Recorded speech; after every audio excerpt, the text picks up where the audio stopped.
Tu máš 3 veci, ktoré ženy niekedy robia a pripadajú si tak atraktívne, no nás mužov tým skoro odradia. Poďme na to. Prvá vec. Tvoja žena je a chce byť stredobodom pozornosti. Ženy rady prejavujú svoje emócie a niekedy sa chcú cítiť ocenené. Keď je napríklad na party s kamarátkami, je to presne tá, ktorá najviac tancuje, upútava pohľady a pôsobí sebavedomo. Z jej pohľadu je to spôsob, ako zaujať potenciálneho partnera.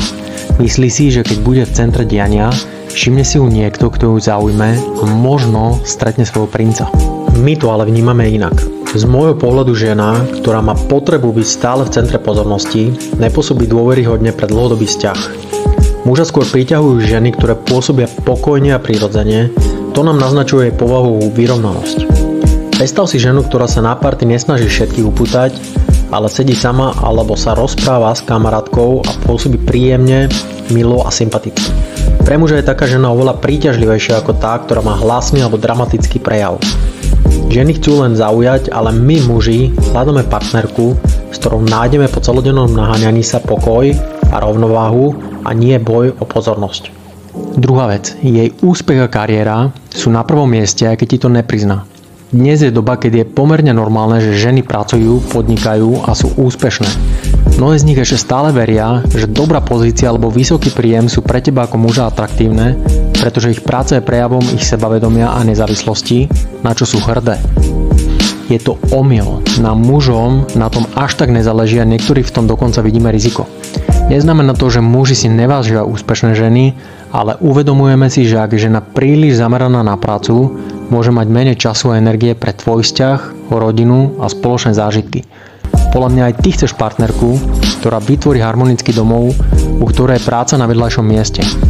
Nie každý muž si ale môže vyberať. Samozrejme, nájdú sa aj muži, ktorým sa páčia kariérne úspešné ženy, no väčšinou muži túžia po partnerke, ktorá dokáže z ich spoločného domova spraviť útulné miesto a nie po niekom, kto je stále v pracovnom nasadení.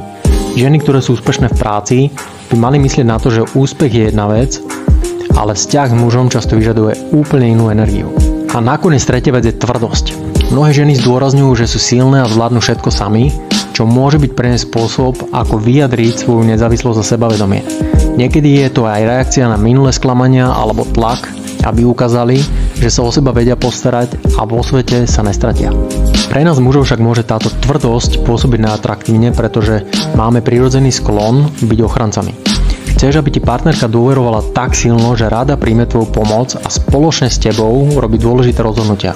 Muži nehľadajú ženu, ktorá je tvrdá ako kameň, ale takú, ktorá dokáže byť aj zraniteľná, aby pri nej cítili ženskú a nie mužskú energiu.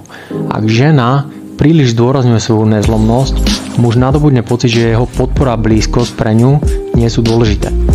Toto môže spôsobiť, že muž sa začne obzerať inde, kde svoje ochranárske inštinkty dokáže naplniť. Vzťahy medzi mužmi a ženami často vyžadujú kompromisy a schopnosť vidieť veci z perspektívy toho druhého.